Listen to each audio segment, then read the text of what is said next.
Hello friends, आज हम national emergency की कुछ एमसीक्यू सॉल्व करते हैं।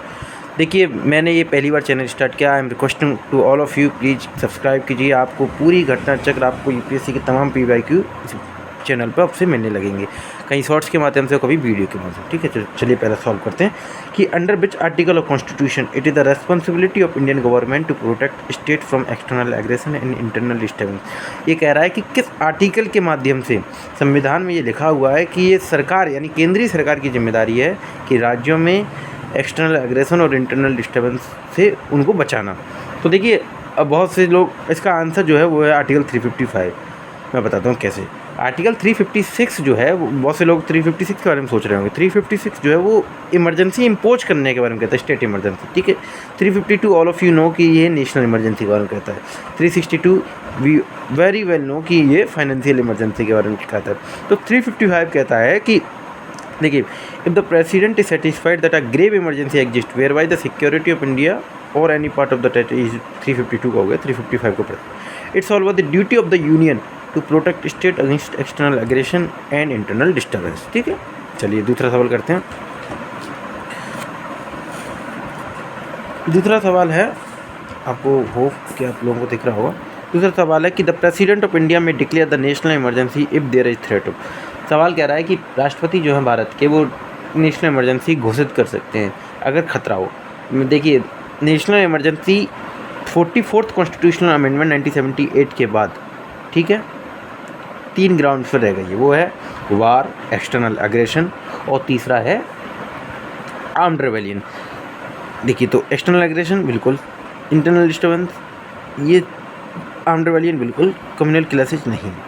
अब सवाल आता है कि पहले तो अपन इस सवाल का सॉल्यूशन करते हैं कि correct answer from the course. तो इसका आंसर होगा 1 और 3। देखिए डी। ठीक है।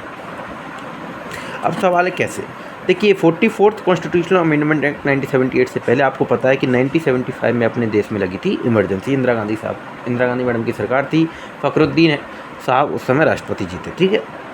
44th अमेंडमेंट में क्या हुआ, क्योंकि ये इमरजेंसी जो है वो लगाई गई थी इंटरनल डिस्टर्बेंस के ग्राउंड पर। तो 44th अमेंडमेंट में देसाई सरकार ने ये कहा कि चूँकि इंटरनल डिस्टर्बेंस टर्म जो है वो एक वाइड टर्म है, एक बहुत बड़ा टर्म है, इसके स्कोप बहुत हो सकते हैं।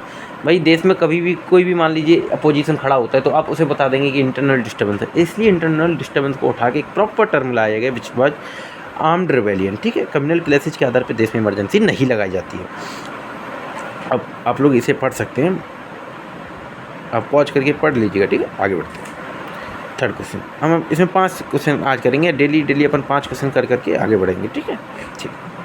Under article 352 of constitution of India an emergency can be declare if security of any part of India threaten by. Same सवाल है, यूपीएससी 2017 में आया है। वो देखिए क्या है कि 352 के अंदर इमरजेंसी डिक्लेयर की जाती है कौन कौन से ग्राउंड पर, ये सवाल है। मैंने आपको पहले ही बताया 3 ग्राउंड है, वार, एक्सटर्नल एग्रेशन और आर्म्ड रेबेलियन। अपन इंटरनल डिस्टर्बेंस को हटा देंगे। इंटरनल डिस्टर्बेंस को हटाने का मतलब है कि अपना आंसर जो हो जाएगा 1 2 3 सी। ठीक है। चलिए 4th क्वेश्चन करते हैं। On which of the following date president of India using its power declared by proclamation that a grave emergency existed where the security of India was threatened by internal disturbance.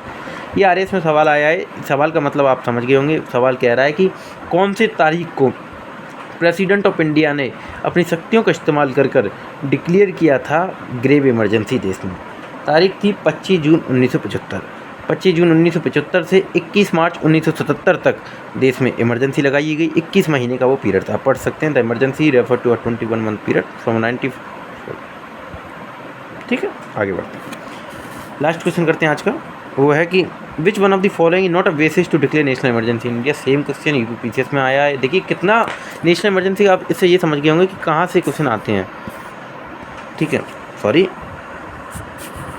अब इसका question का answer क्या होगा, वही same, internal disturbance यानी threat to internal peace. ठीक है।